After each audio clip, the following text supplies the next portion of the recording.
Gracias a cada uno de ustedes por ingresar a esta sesión.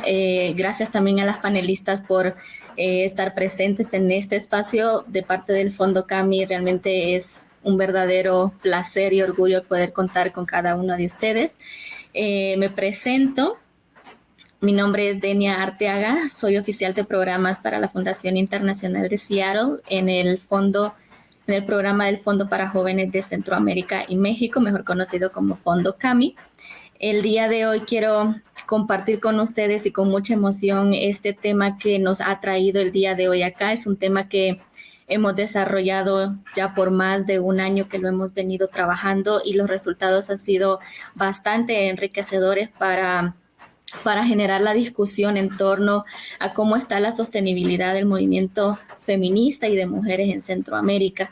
Y para ello quiero aprovechar también y darles las bienvenidas al grupo de panelistas que tenemos aquí presentes. Seguramente más de alguna de ustedes habrán visto y escuchado acerca de cada una de sus experiencias dentro de lo que es la sostenibilidad y dentro de lo que es todo este análisis. Quiero empezar dándole la bienvenida a mi compañera Alex Guzmán. Alex Guzmán es politóloga por la Facultad de Ciencias Políticas Sociales de la Universidad Nacional Autónoma de México, estudiante de Derecho y maestrante de Derecho Internacional de los Derechos Humanos de la Facultad de Derecho de la Universidad de Buenos Aires, Argentina. También tenemos la colaboración de mi compañera Catherine Martínez. Catherine Martínez es una feminista ciberactivista hondureña, colega mía. Catherine tiene estudios de psicología y experiencia en proyectos sociales y pertenece actualmente a la colectiva de Generación Feminista Chonas desde el 2018 y también forma parte del movimiento de Mujeres por la Paz Visitación Padilla. También se nos une a este panel Mayra Samaniego López. Mayra Samaniego es una activista feminista del desierto de la frontera norte de México con los Estados Unidos. Es apasionada del feminismo interseccional y su aplicación en la organización y práctica política. Además es psicóloga y es maestrante en derechos humanos con estudios de género y migración. Mayra tiene bastante experiencia en lo que es la defensa de los derechos humanos por medio de la aplicación de la educación popular y nos va a estar compartiendo mucho más de su experiencia sobre este tema. Y por último, pero no menos importante, tenemos a Marta Sánchez. Marta Sánchez es licenciada en Relaciones Internacionales por la Universidad Nacional Autónoma de Nicaragua y cuenta con una maestría en Igualdad y Equidad en el Desarrollo de la Universidad Central de Cataluña. También es feminista y ha participado en diferentes espacios de redes con jóvenes y cuenta con una experiencia de más de 8 años en la coordinación de programas dentro de la cooperación internacional. Como ustedes saben, tenemos ahora un panel bastante amplio, bastante diverso, desde la filantropía y también desde los movimientos sociales juveniles, particularmente el movimiento feminista. Y quiero empezar esta sesión dando una breve introducción sobre este tema, la razón por qué nos trae acá, y quiero compartirles que el tema de la movilización de los recursos y la sostenibilidad del movimiento feminista y de mujeres ha sido un tema que lo hemos trabajado en colaboración con 2 fondos adicionales. Uno de ellos es el Fondo Frida y es el Fondo de Semillas, junto con la colaboración y experiencia de nuestra compañera Alex Guzmán, quien fue una de las consultoras que participó en este proyecto. La razón por la cual decidimos iniciar hace un año, y digo hace un año porque fue, si mal no recuerdo, de junio a septiembre del año pasado, parece bastante tiempo, pero ahorita que lo digo me suena como que fue hace poco en realidad. Y esta investigación nace del deseo de conocer y reflexionar desde las organizaciones y colectivas de la sociedad civil sobre las estrategias que fortalezcan la sostenibilidad económica de los movimientos. También conocer las actividades que desarrollan dentro de sus activismos y el trabajo que desarrollan las propias activistas. También surge de la necesidad de querer identificar aquellas necesidades y experiencias relacionadas al tema de la sostenibilidad económica. Y identificar también cuál es la relación que existe entre el dinero las mujeres y el feminismo, ¿no? Entonces ahí tenemos 3 elementos muy importantes y que cada uno se conectan, se va a estar compartiendo acerca de este análisis y entender también que la sostenibilidad de los movimientos feministas también va mucho más allá de lo que conocemos como el financiamiento de los movimientos. Quiero también recalcar de que este análisis, como les había mencionado, lo hicimos durante un año de una creciente pandemia, porque venía empezando, ¿no? En junio la pandemia empezó, digamos, al menos aquí en Centroamérica, se empezó todo este auge a partir de marzo y fue muy, muy complejo y complicado realizar esta investigación en un año pandémico en Centroamérica, comprendiendo lo difícil que es hablar de dinero en Honduras, en Nicaragua, en El Salvador, en Guatemala, con contextos altamente complejos y difíciles a nivel político, social y económico. Y precisamente el tema que nos trae ahora es hablar un tema de dinero que involucra mucho la sostenibilidad de los movimientos. Por ello quiero remarcar de que fue difícil, pero a la vez también los resultados fueron bastante enriquecedores porque pudimos ver la participación y el deseo de las diferentes organizaciones y colectivas involucradas en y también conocer desde sus experiencias cómo han trabajado la obtención de los recursos dentro de contextos altamente complejos y difíciles. Y quiero remarcar algo muy importante en estos análisis y es entender que la apuesta política feminista de mantener la sostenibilidad económica de los movimientos de mujeres no ha sido nada fácil. No lo ha sido desde hace décadas y actualmente todavía seguimos labrando este camino y como mujeres sabemos que ha sido un camino que se ha labrado con sangre y con sudor y todavía estamos en esa mirada de querer mejorar nuestros propios ecosistemas. Cada una de estas luchas vienen cargadas de un gran contexto de demandas de tareas del cuidado del hogar, de demandas no remuneradas, de un trabajo no remunerado. Y aquí es importante, dentro de estos análisis, es analizar la economía feminista, el papel que tiene dentro de estos análisis de la sostenibilidad de los movimientos feministas, ya que esta nos va a permitir identificar, visibilizar y evidenciar estas desigualdades que constantemente nos afectan como mujeres disidentes, como personas disidentes, como mujeres lesbianas, mujeres bisexuales, no binarias, y entender todo este espectro. Entonces quiero aquí, ya con esta muy breve introducción, quiero darle la palabra a mi compañera Alex. Alex nos va a estar compartiendo acerca de la situación del movimiento feminista en relación a la sostenibilidad y cuáles han sido estos retos que tienen en la actualidad. Adelante, Alex. ¿Qué tal, compañeras? Muy buenos días.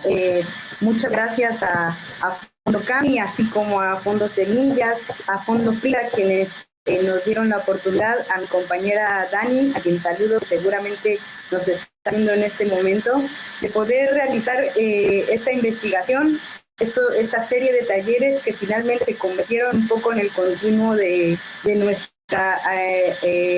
activismo, de nuestra propia labor como defensoras de derechos humanos, y que consideramos muy importante llevar estas discusiones a todos los ámbitos donde sea posible, a cada espacio de colectividad, a cada espacio de construcción, incluso en los movimientos mixtos, hablar sobre la sostenibilidad de los movimientos sociales, sobre nuestra relación con el dinero, con los recursos, con los intercambios.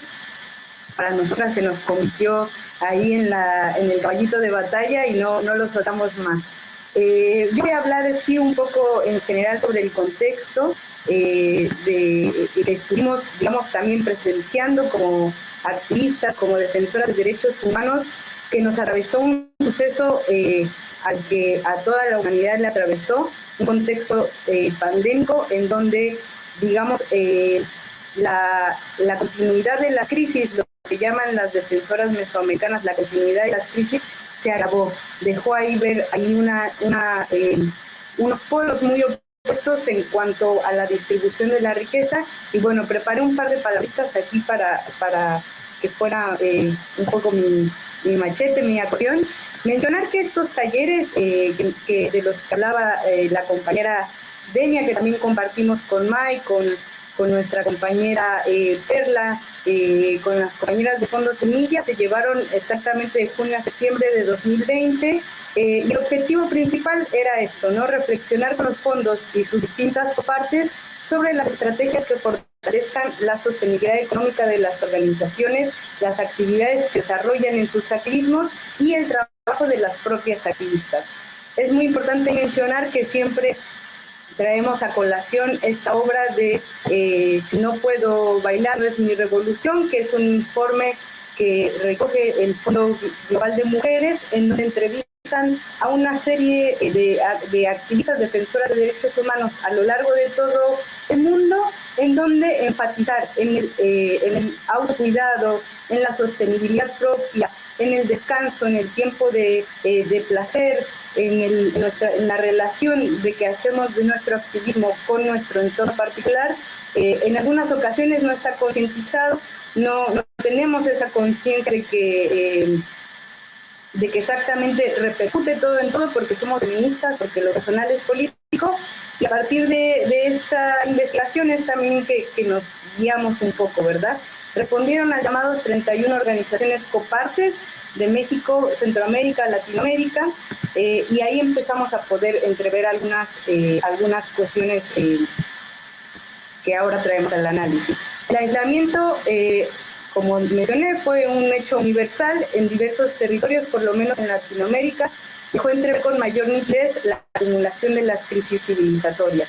La crisis financiera derivada de dicha situación, bajo los modelos actuales de la conducción de las políticas económicas globales, afecta en mayor medida a sectores vulnerables, históricamente vulnerados, y en el caso de las labores de cuidado, a las mujeres y feminidades y diversidades que realizan estas labores, pues al permanecer invisibilizados, no reconocidos, no registrados, dichos trabajos en la economía, los mecanismos financieros, los hegemónicos, se sostienen sobre dichas vulnerabilidades.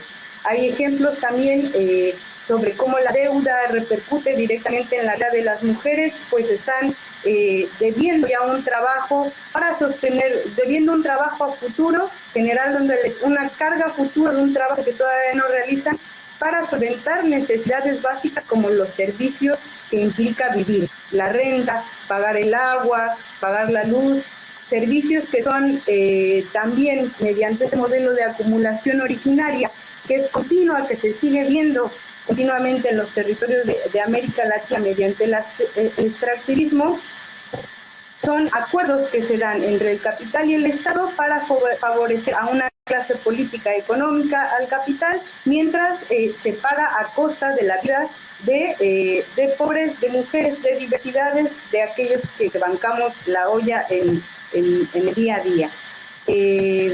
La exigencia de reconocimiento, redistribución y remuneración de estas labores de cuidado es una de las principales batallas de la agenda de derechos, incluso la motivación de que los pensamientos emancipatorios feministas se convirtieran en proyectos políticos y la revolución más importante de la historia. Como dicen nuestras compañeras feministas, nos han arrebatado todo, que nuestra venganza es ser felices. Sin embargo, el quédate en casa probablemente para la mitad de la población, es decir, para las personas socializadas, mujeres, para las diversidades, no fue una decisión tomada desde la autonomía, sino en correspondencia a los mandatos de la falta de una organización democrática de los cuidados. Ya lo advertía el Fondo de Acción Urgente justamente en 2020, que las respuestas de los estados han sido ataques en contra de les y las defensoras de derechos humanos, la criminalización, el activismo, la criminalización del activismo, el aumento de la violencia, la represión de los movimientos sociales, la militarización y la vigilancia. Y aquí no puedo dejar de nombrar también en enunciar la forma de violencia contra las mujeres que aquejan justamente estas redes de corrupción que tienen cooptados a los estados y que tienen cooptados a los estados por el control de mercados que atentan contra la vida de las personas y que observamos también regulaciones, una especie de lavado, una especie de washing a lo largo de toda América Latina, regulándose nuevamente los mercados para sí mismos a costa de la vida de las personas. Me refiero puntualmente a las legislaciones que últimamente hemos observado sobre la regulación de algunas sustancias psicoactivas, por ejemplo la marihuana, en donde se le da permisividad a el capital de generar un negocio a costa de mantener tipos penales, por ejemplo, de tenencia simple en contra de las personas, penalización de autocultivo de transporte, y sabemos que en América Latina una gran cifra, aproximadamente el 60% de las mujeres privadas de la libertad lo están por este tipo de drogas que se llaman delitos contra la salud, delitos por drogas. Lo quiero denunciar porque es una continuidad también de esta crisis civilizatoria en la que nos encontramos, en la que las desigualdades se avasallan. Tengo ahí bastante que mencionar, también un poco indagando sobre cómo venía la financiación de los movimientos de mujeres desde las décadas de los 70s, 80s. En 2008 finalmente se marca ahí una encrucijada por el contexto de economía global, la apuesta de que la obtención de recursos financieros para el movimiento de mujeres es una responsabilidad compartida y requiere del apoyo de muchos donantes, activistas y de las organizaciones de derechos de las mujeres a nivel mundial, decía el Fondo Global de Mujeres en 2014. Lograba entonces el movimiento de mujeres desde los 90, de esas décadas que mencioné anteriormente, posicionarse e ir posicionando la agenda de los cuidados como una agenda un tema público. La conciencia de poder de cambio y transformación por parte de las propias activistas, el cual está atravesado por herencias patriarcales, judio-cristianas y capitalistas, se da a la par de lo que Awid nombró como la corporativización de las financiadoras. Por una parte, y por otro lado, el lavado de manos que algunos sectores de la filantropía pretenden hacer invirtiendo en las causas de las mujeres, que más adelante podemos identificar como colonialismo filantrópico. Sin duda, y para ir un poco concluyendo, compartir la palabra con las compañeras que nos están presenciando en este momento, los aportes de la economía feminista no pueden pasar desapercibidos. Para las estrategias pensadas por las activistas, poner en el centro de la discusión cómo la crisis civilizatoria global económica afecta de manera grave y diferenciada a las corporalidades e identidades de mujeres, lesbianas, bisexuales, transexuales, transvestis, no binarias, personas intersexuales, personas racializadas en condiciones estructurales de desigualdad, no es cosa menor. No es desconocido para los movimientos organizados que gran parte de esta sostenibilidad de la vida se realiza a costa de nuestro cuerpo. Sin embargo, no lo es así para la sociedad en general, y es importante entonces seguir difundiendo esta información, seguir difundiendo esta concientización, hablar de una socialización de las labores de cuidado, también concientizar la defensa de derechos humanos como una excepción de esas labores de cuidado, pues preservan la vida, pues responden ante la urgencia, responden ante la violencia que sigue generando un poder corporativo, un Estado tomado por el capital, que un poco siempre ha sido esa lógica que permanece a costa de nuestros cuerpos. Ya para ahora sí finalizar, no tardo más, mencionar que a partir de esta investigación de estos talleres realizamos junto con las compañeras de las banners una serie de talleres tanto en México como en Honduras.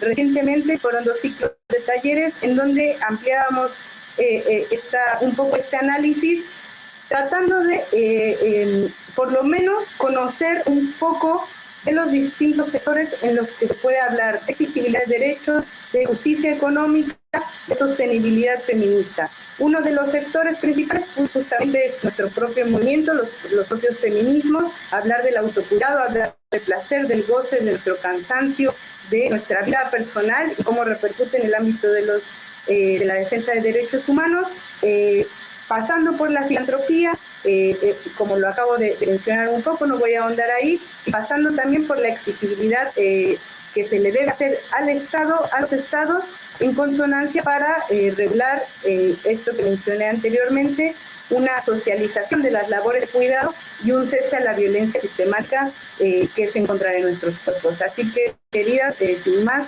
para poder compartir, dejo el micrófono y bueno, muchas gracias por la invitación y muchas gracias, compañeras. Muchísimas gracias, Ale. Gracias por darnos esta mirada desde lo que ha implicado este análisis de la movilización de los recursos y analizándolo desde todos sus espectros que nos atraviesan a todas las personas, a todas las mujeres. Ahora quiero dar la palabra a mi compañera Catherine Martínez. Catherine, me gustaría que nos pudieses ampliar y compartir desde tu experiencia como feminista, parte del movimiento feminista en Honduras, ¿cuáles han sido aquellos retos que ustedes han enfrentado al momento de la movilización y captación de los recursos? Hola, muy buenos días a todas, a todos y a todas.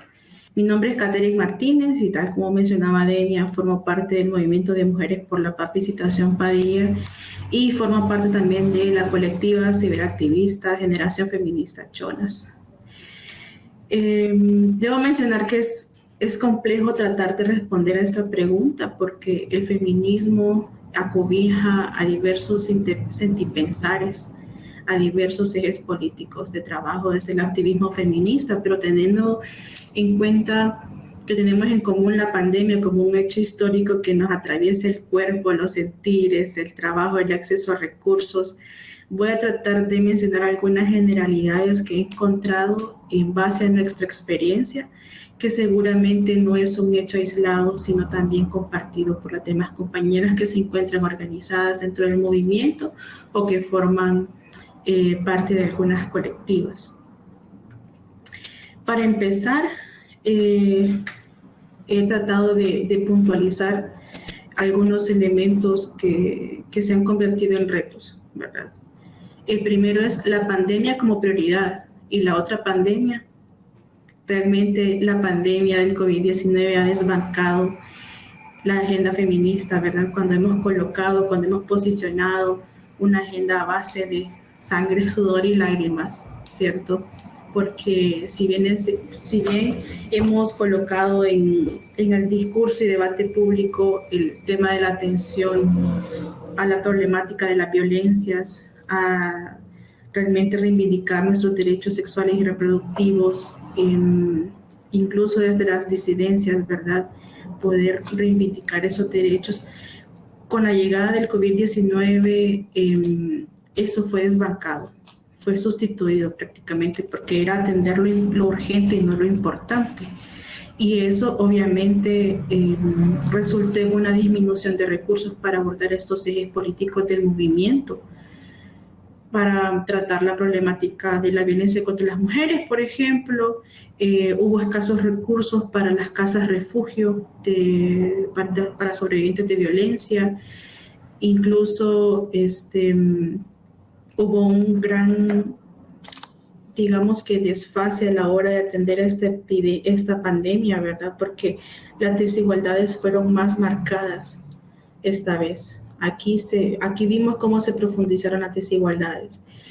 Como segundo punto, pues yo pienso que desde la cooperación internacional sí existe una tendencia al incremento de exigencias a las organizaciones copartes, donde la tecnificación del trabajo no es accesible para las organizaciones de base o para equipos pequeños de activistas, ¿verdad?, que vienen comenzando. Y en base a ello, pues considero que ha sido un reto poder cumplir con esas exigencias porque no siempre contamos con esas herramientas o contamos con los conocimientos que exigen los agentes cooperantes. Ay, si me permiten, estoy perdida aquí.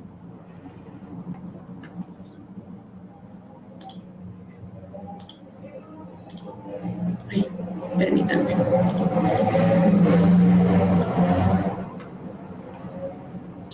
Y el hecho de que la pandemia también fue una problemática que no fue abordada desde un eje epidemiológico, ¿cierto?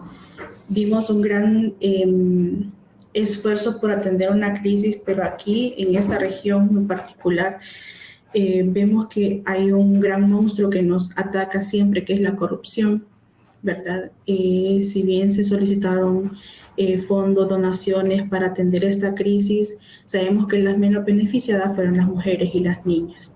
las más expuestas, las que realmente han pagado un precio muy alto en el tema de los cuidados han sido las mujeres, las adolescentes, las niñas. Y desde la institucionalidad, pues dejó mucho que desear porque apenas superaban un 30% y se vieron retrasadas las posibilidades de respuesta y atención sin estrategias integrales para su abordaje.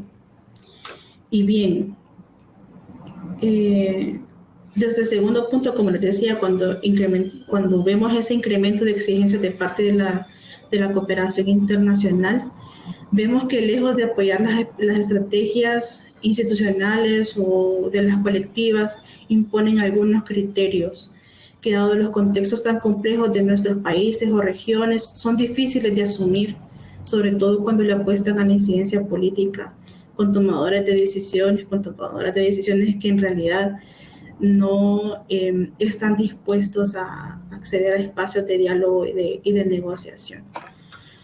Como tercer punto, pues considero que la falta de fondos flexibles es una realidad compartida. Fueron muy pocos los donantes que dieron luz verde para el redireccionamiento de los fondos o la ampliación de los mismos, ya que era primordial brindar en ese momento la ayuda humanitaria a mujeres en plena pandemia, donde los niveles de violencia se repuntaron en un 100%. Y aquí traigo a colación una experiencia que tuvimos nosotras, y es que un agente de cooperación brindó una extensión de fondos para ayuda humanitaria, y la cuestión es que hubo tan poca flexibilidad para poder ejecutar estos fondos que nos pedían, por ejemplo, la firma, el nombre, la firma y una fotografía de las mujeres a las que les entregáramos una mascarilla, a las que les entregáramos un bote de gel, de alcohol. Y eso realmente es inhumano cuando estamos en una crisis humanitaria, ¿verdad?, en plena pandemia.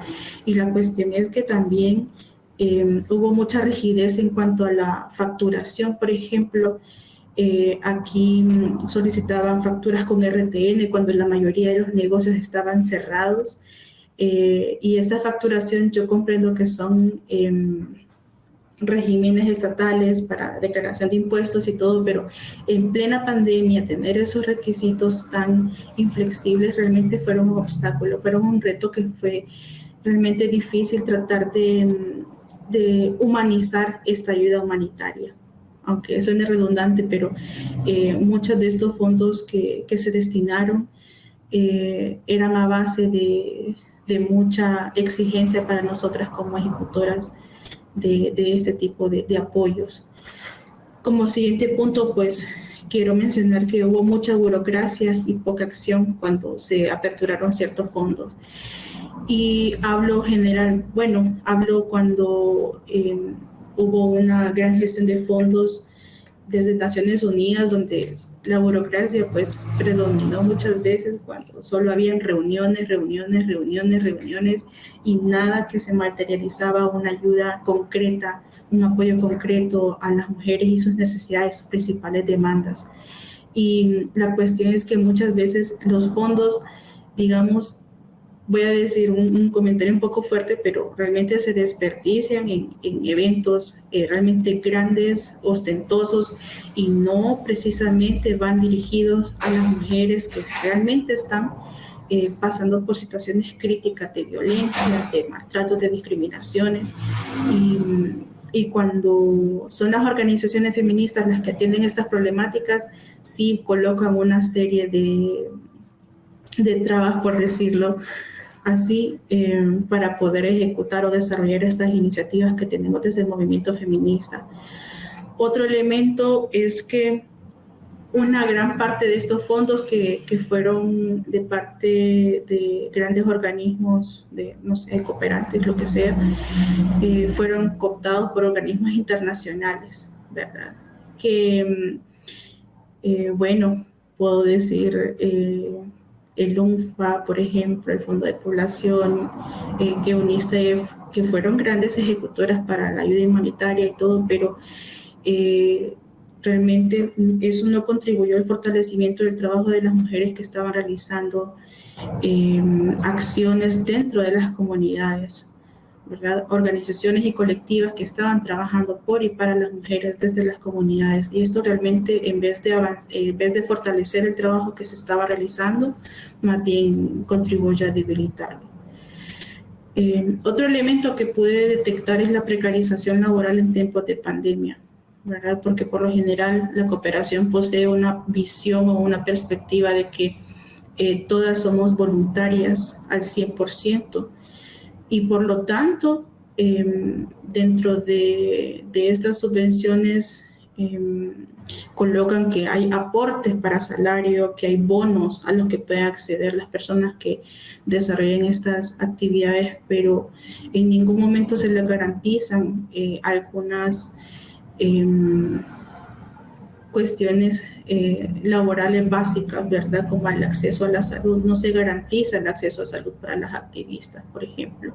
No hay ningún tipo de garantía social que sostenga sus vidas en diferentes aspectos, porque nosotras de alguna manera sostenemos la vida, sostenemos el quehacer de otras mujeres y compañeras, pero ¿quién nos sostiene a nosotras, verdad?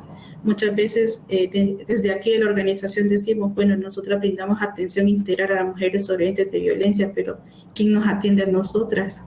¿Quién nos cuida a nosotras? Y nos vemos muchas veces hablando entre nosotras como una forma catártica de poder resistir, de poder sobrellevar todas estas cargas, ¿verdad?, que llevamos en nuestros hombros. Y bueno, esta precariedad nos lleva a ver diferentes espejos dentro de nuestros ámbitos, donde hay mujeres especializadas en la materia, donde hay mujeres que han hecho muchos esfuerzos por especializarse, pero solamente reciben un bono, y eso no sustenta su vida, ¿verdad? Y ¿qué estamos retribuyendo a estas mujeres que son comprometidas con la causa, que no esperan precisamente un salario, pero que sí mínimamente algunos elementos que sustenten su vida, ¿verdad? Y pues creo que también desde las organizaciones nos ha faltado contar con estrategias de recaudación y de diversificación de fondos, ¿verdad? Que es un tema que se ha relegado porque es un debate bastante incómodo para el movimiento feminista. El hecho de construir esa relación con el dinero, esa relación que tenemos con las cooperaciones, con los donantes, realmente es un tema que queda pendiente porque no todas contamos con esa estrategia, ¿verdad?, para poder sostener ese sueño político al que le apostamos. Y bueno, creo que queda pendiente estos debates y reflexiones dentro del movimiento para poder realizar incidencia con los agentes cooperantes, y justamente este espacio para eso es, ¿verdad? Estos son grandes avances que considero que son realmente productivos. Muchísimas gracias, Catherine. Realmente es una reflexión muy, muy bien.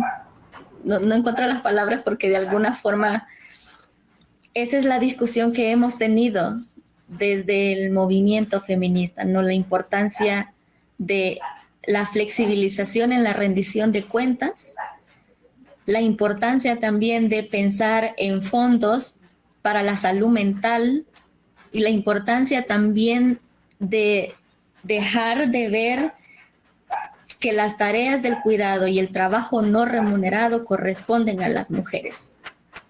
Y sabiendo que esto proviene de un sistema patriarcal, que es la herencia que se nos ha impuesto realmente, porque ha sido eso, es una imposición que hasta a veces puede pasar desapercibida hasta por nosotros, ¿no? A veces la tomamos como natural porque es como que nacemos con esta característica, ¿no? Y a medida que estamos teniendo justamente estos espacios, es que nos permite a nosotros abrirnos también espacio a entender otras narrativas y a entender realmente cómo está funcionando la sociedad, el modelo económico en el cual estamos estructuradas, nos obliga de alguna manera a caer en estos aspectos que acabas de mencionar. Muchísimas gracias por esta conversación bastante honesta también desde la experiencia, y hago eco de todo lo que mencionas, y hago eco también de los diferentes espacios que se han estado hablando durante este evento acerca de la importancia de flexibilizar los recursos desde la abundancia, desde la solidaridad y desde la empatía también.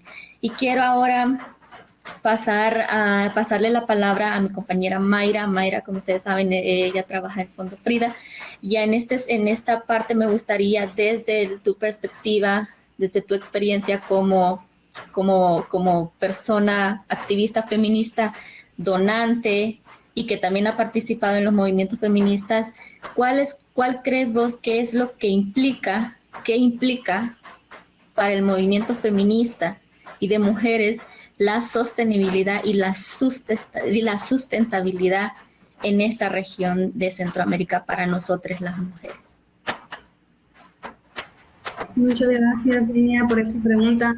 Y gracias también, Catherine, por tus comentarios tan valientes, tan certeros, y Alex por el enmarque que haces. Como ya comentaba Alex, hay muchas otras compas que fueron parte de este proceso. Por ahí está Daniela, que es otra de las consultoras, más todas las colectivas que fueron parte de esta reflexión que hemos tenido, y que justo se nos volvió evidente la importancia de pensarnos la sostenibilidad en tiempos inciertos en clave de redes, colectivizando saberes, caminos andados, así como también la pertinencia de los análisis desarrollados desde la economía feminista, que por ahí también Ale ya nos compartía varios aspectos, la insostenibilidad del actual modelo económico y de producción, y también poner en el centro quiénes se han encargado en este momento de crisis de la sostenibilidad de la vida, ¿no? Los labores de cuidado, domésticas, de trabajo no remunerado.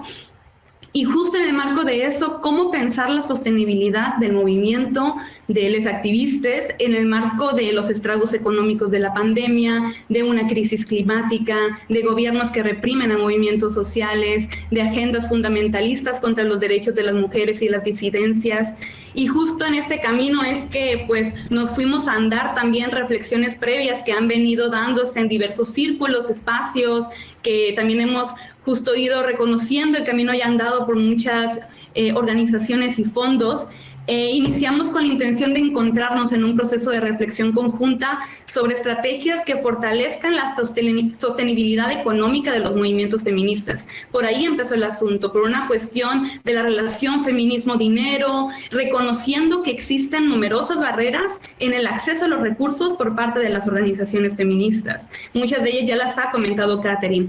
La cantidad de fondos que abiertamente apoyan al movimiento feminista, la falta de flexibilidad que genera brechas y barreras para ciertas colectivas, sobre todo para colectivas que han decidido no constituirse legalmente o que tienen ciertas lógicas de organización interna que distan de las formas tradicionales.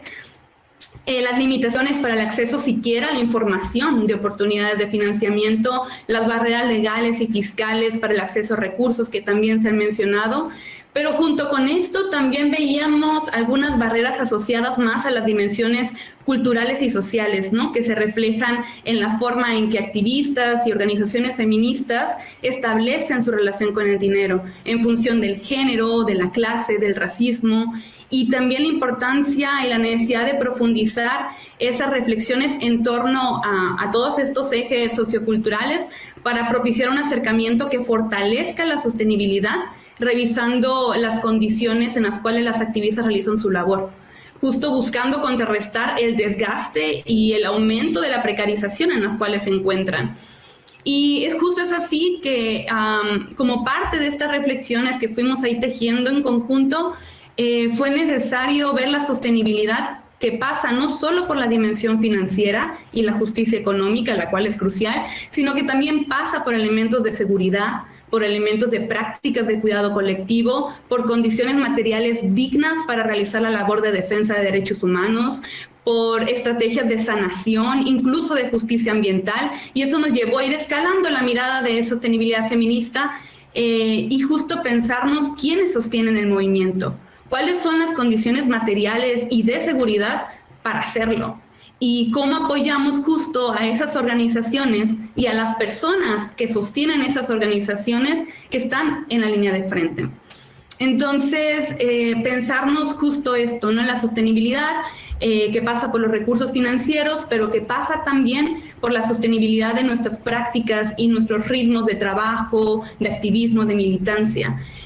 Uno de los elementos que justo veíamos es cómo nos atraviesa el género en este ser para las otras personas, ¿no? Que luego se amplía al ámbito del activismo. El no poder decir que no cuando todo es urgente, cuando todo nos insta a ser parte de todos los intentos posibles, ¿no? Entonces, esas lógicas que justo por ahí incluso la compañera Lidia hablaba de la justicia social que implica un activismo a largo plazo y que no podemos correr la carrera de los 100 metros porque no nos es sostenible. Entonces, también entrarle a esas reflexiones de esas lógicas de sostenibilidad fue muy importante dentro del proceso y también ver la sostenibilidad del movimiento feminista, que pasa también por reconocer el activismo que implica la denuncia del modelo económico, que implica la denuncia de empresas extractivistas, de la violencia estatal, y que eso genera reacciones contra las y las defensoras, que podemos, por ejemplo, traer a colación el caso de Berta Cáceres, su labor en defensa del territorio, las consecuencias que eso trajo consigo.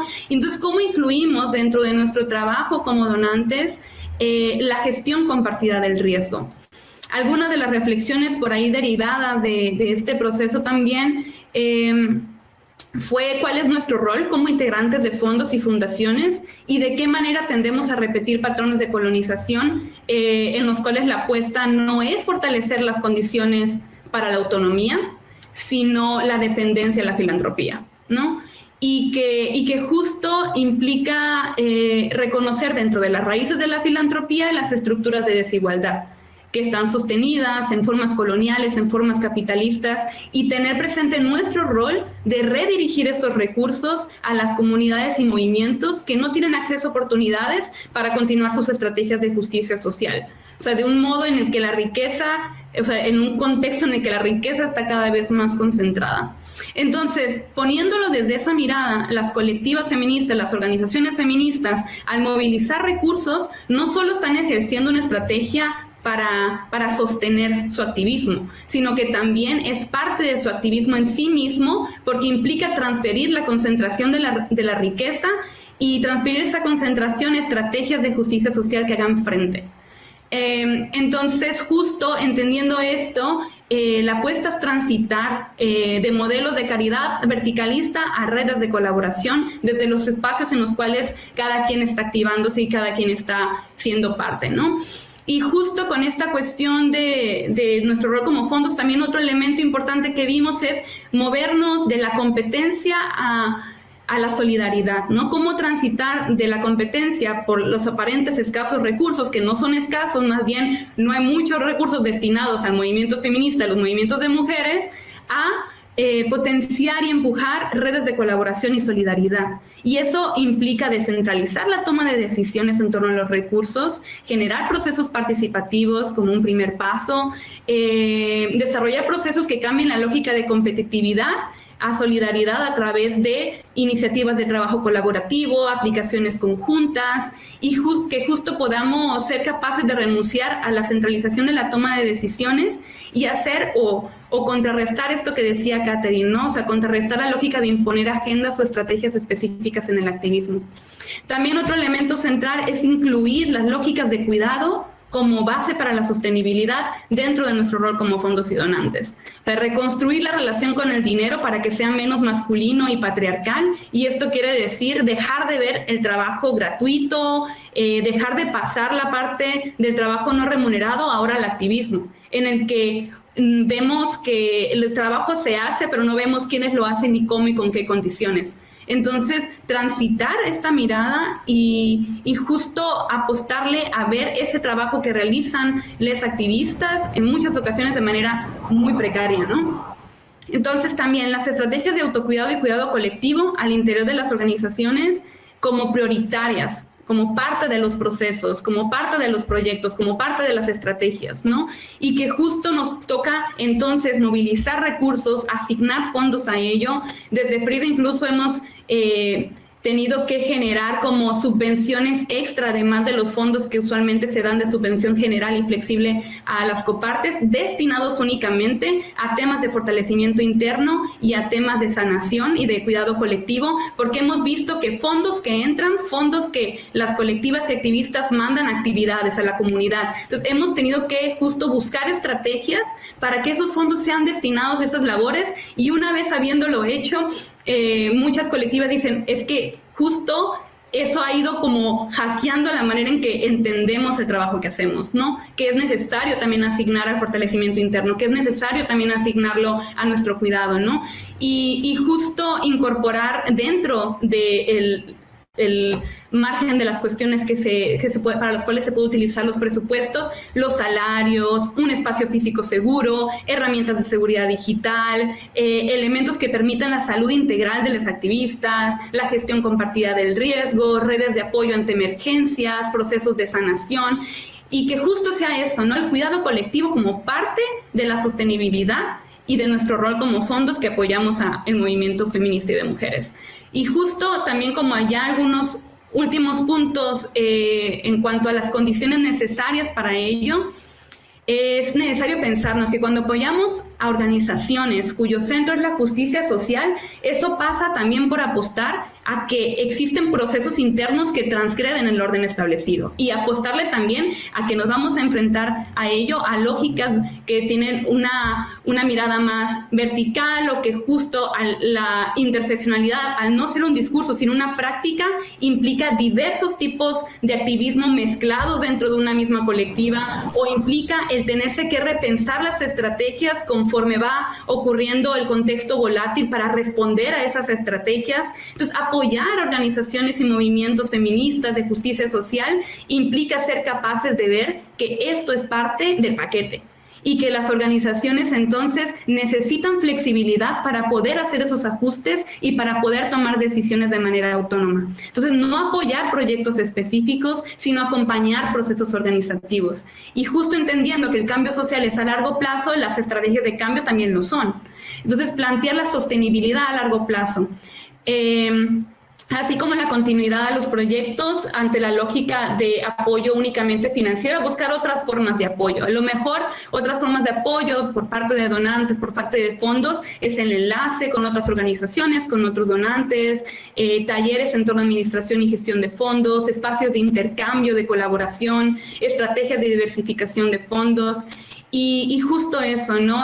Crear alianzas quizás con otros sectores para responder a las restricciones y barreras que tienen las organizaciones feministas, y bueno, entre otras estrategias que podemos seguir compartiendo por acá. Entonces, a manera de cierre, voy a compartir nada más una frase de una colectiva coparte que fue parte también de este proceso, una coparte de Frida, que dice: aunque el dinero es importante y debe tener ciertos parámetros que permitan la autonomía y la flexibilidad, quienes hacemos el trabajo somos personas que, además de lidiar con precarización, enfermedad, crisis, etcétera, también vemos los efectos emocionales y en nuestras vidas diarias del trabajo que realizamos. Entonces, la sostenibilidad del movimiento pasa por la sostenibilidad de los activistas y de quienes hacen el trabajo, y esto es parte fundamental de nuestro apoyo al movimiento si realmente buscamos la sostenibilidad del movimiento. Y por ahí lo dejo para pasar la palabra a mi compañero. Sí, muchísimas gracias, Mayra. Excelente participación. Quiero aprovechar también e invitar a Marta. Marta, también como representante del Plan Internacional, me gustaría que nos compartieras desde tu lado, desde tu expertise, cuáles estrategias específicas los donantes pueden dar para la sostenibilidad del movimiento, entendiendo como esta importancia que acaba de mencionar Mayra, ¿no? Sobre pensar más que la sostenibilidad va mucho más allá del financiamiento, sino también va desde aquellos apoyos que sean más holísticos y horizontales. Entonces, desde ese sentido, ¿cuál crees que debería de ser el rol de la filantropía, aunando a lo que estaba mencionando Mayra? Y que creo que esto responde también a una pregunta que hizo Ana Martínez, que creo que Mayra y Marta Sánchez ahorita van a poder responder. Adelante, Marta. Gracias, colega. Y sí, tengo el reto de estar casi en el cierre de la sesión, y la verdad es que yo quisiera invitar a las compañeras, compañeros, compañeras que están en la sesión a responder esta pregunta conmigo, porque yo leo las introducciones de quienes están conectados y conectadas y sé que vienen de un mundo de activismo feminista de primera línea. Así que, colegas, por favor, respondan esta pregunta conmigo. Yo lo que quiero es compartirles unas notas y reflexiones y propuestas que hemos venido anotando y sistematizando en nuestra experiencia y en nuestro diálogo cercano con los movimientos y colectivos feministas, sin que esto sea una fórmula perfecta, porque aquí es donde quiero empezar. Los donantes y la cooperación internacional, el primer paso que tiene que dar es ponerse en una escucha activa y promover espacios de diálogo y de conversación crítica y autocrítica sobre nuestras formas de cooperación. Entonces, la fórmula no es mágica ni perfecta porque esto implica sentarse en la mesa, comprender los contextos, escuchar a las compañeras, escuchar lo que nos ha dicho Catherine, que nos ha nombrado y nos ha dicho explícitamente lo que no está funcionando. Pues esto es el primer paso, que los donantes podamos tener y la cooperación pueda tener la responsabilidad de abrir esos espacios seguros de reflexión sobre lo que debería cambiar. Pero sí quiero hacer eco de unos debates que se han estado posicionando en el centro por varios colectivos feministas a nivel internacional y nacional, y es la gran pregunta sobre cómo descolonizamos la cooperación internacional. Y yo quiero empezar con esta gran pregunta porque todo lo que voy a mencionar a continuación viene dado de que tenemos que reflexionar sobre el poder y sobre cómo ejercemos el poder y sobre qué entendemos por el poder, ¿no? Así que ¿qué significa lo que estoy hablando? ¿Qué significa descolonizar la cooperación? Voy a dar algunos ejemplos sin que esto sea exhaustivo y de nuevo quisiera invitar a quienes están conectadas, a mis colegas feministas, compañeras de Nicaragua que están conectadas, a que también lancen sus propuestas, ¿no?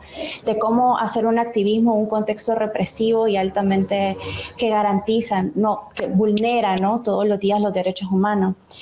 Entonces quiero empezar diciendo que casi un resumen de lo que hemos conversado sobre cómo la cooperación va más allá de los recursos financieros.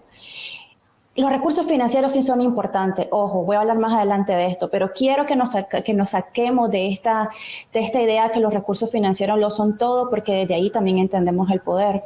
Y quisiera resaltar de que en un contexto como el que vive Centroamérica, marcado por múltiples crisis y por altas represiones, es necesario que pongamos nuestra contribución en cómo creamos redes de solidaridad entre las activistas y con las colectivas feministas y de mujeres en sus propios países, fuera del país, a nivel internacional, cómo desde la cooperación y las posiciones que tenemos facilitamos que hayan conexiones con otros actores que les ayudan a sus agendas y les sostienen.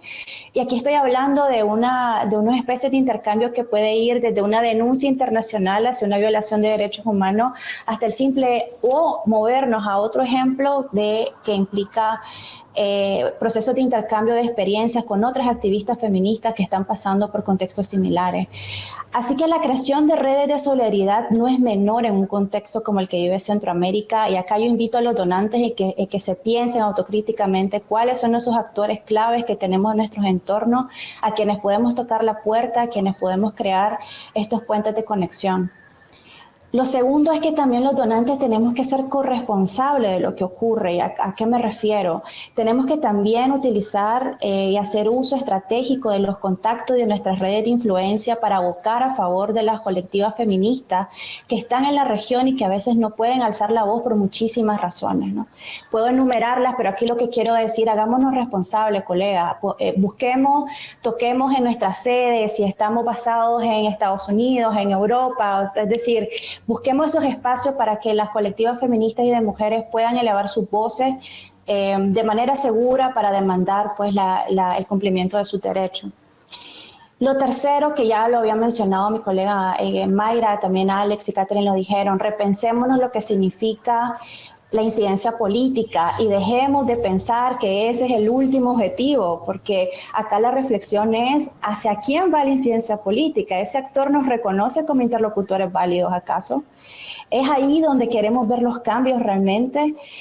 Así que acá también es una reflexión hacia los donantes, tomemos conciencia del contexto que vive Centroamérica y pensémonos bien hasta dónde está el alcance y nuestra esfera de control.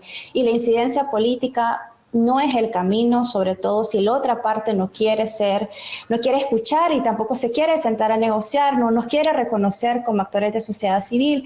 Así que hay otras formas, ¿no? Y aquí mis colegas, compañeras feministas conectadas en esta sesión de seguro nos darán clases magistrales de cómo se hace influencia en imaginarios sociales, cómo se construyen redes de solidaridad a nivel local, cómo se hacen campañas de sensibilización, etc. Así que, colegas, dejemos la incidencia política al lado, pensemos que la incidencia política también se puede realizar en otros ámbitos, en otros niveles, pero acá la pregunta del millón, ¿dónde está nuestro alcance y nuestra influencia? Y pongamos nuestros esfuerzos ahí. Como decía, siendo corresponsables de esa apuesta.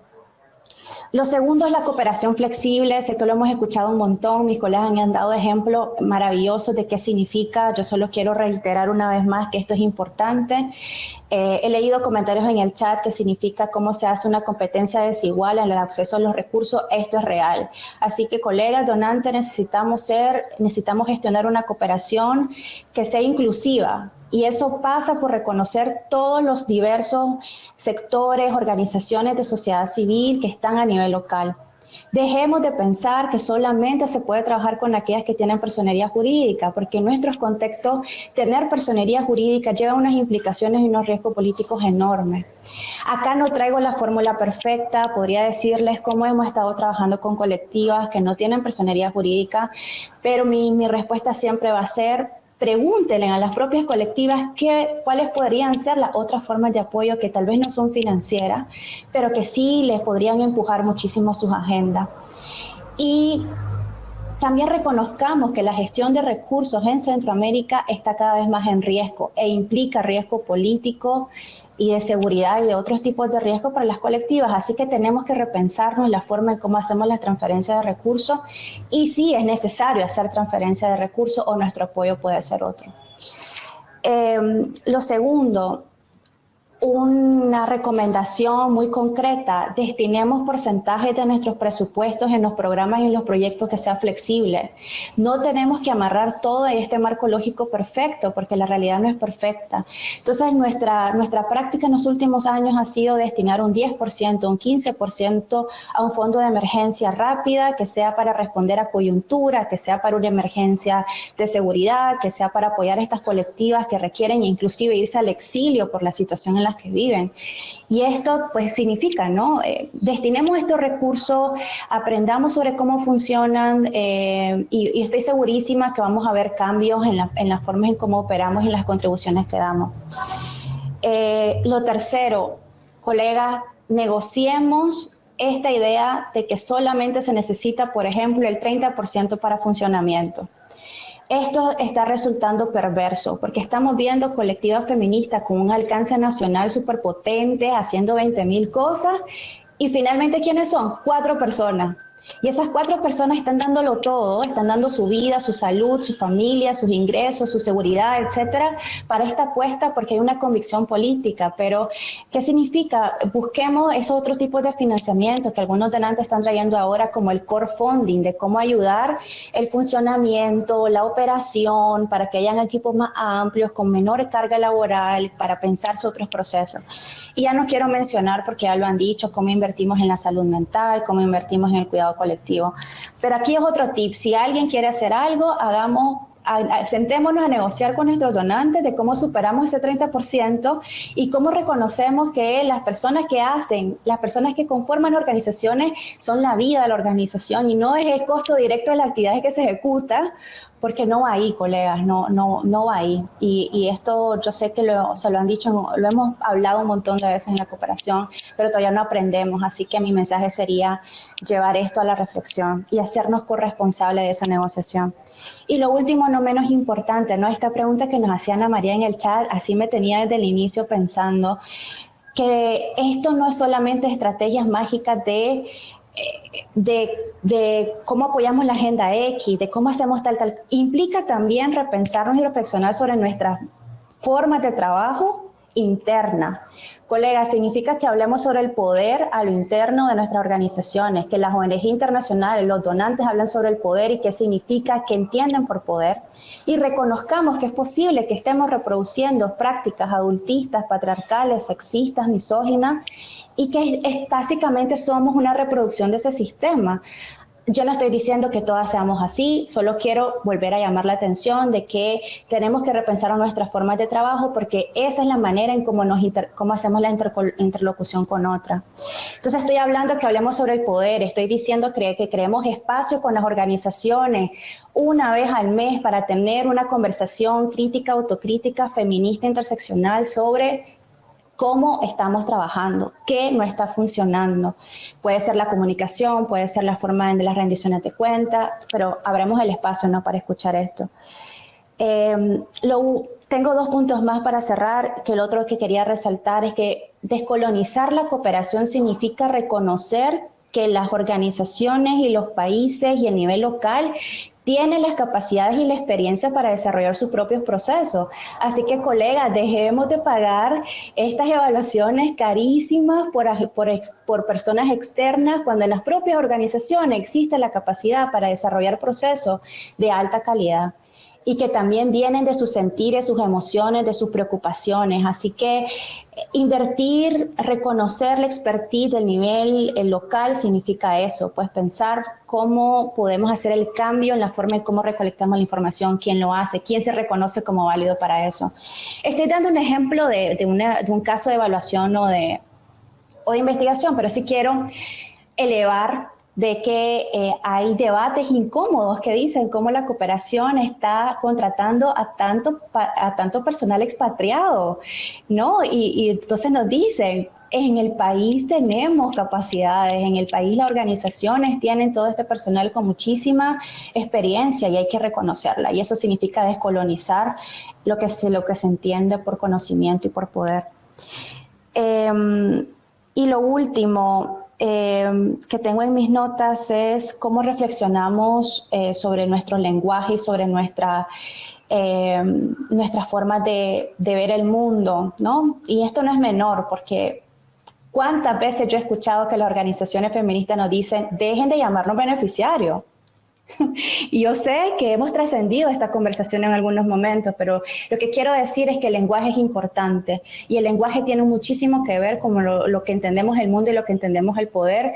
Así que yo quisiera cerrar esta reflexión, o al menos mi parte, diciéndoles que lo que yo he mencionado son algunas ideas y propuestas de lo que hemos gestionado en los últimos años, pero yo invito a los donantes que hablen con sus organizaciones socias, con quienes trabajan en el día a día y le pregunten de manera muy honesta qué no está funcionando. Y estoy segura que ellas mismas les darán 20,000 razones y propuestas de cómo hacer cambios en términos de rendición de cuentas. Catherine ya nos decía, la rendición de cuentas donde me pedís la foto y la cédula y tal no está funcionando. Entonces tenemos que escuchar y tenemos que estar abiertos a escuchar esas propuestas, no solamente la catarsis, ¿no? Eso pasa por espacios seguros, y eso pasa por el ánimo de tener una conversación que va a ser difícil, va a ser incómoda, pero es la única forma de superar estas brechas que tenemos, ¿no?, para apoyar la agenda feminista.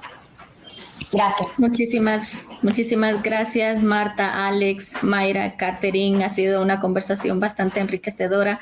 Me voy con muchas ideas y creo yo también que es el mismo sentir de nuestra audiencia. Hemos terminado por ahora. Muchísimas gracias a todas las participantes, a la audiencia general que ha participado muy ávidamente en esta sesión y por favor siéntase con toda la libertad de seguir compartiendo sus preguntas y respuestas durante el chat general de la sesión. Muchísimas gracias a todas y a todos por estar aquí presentes.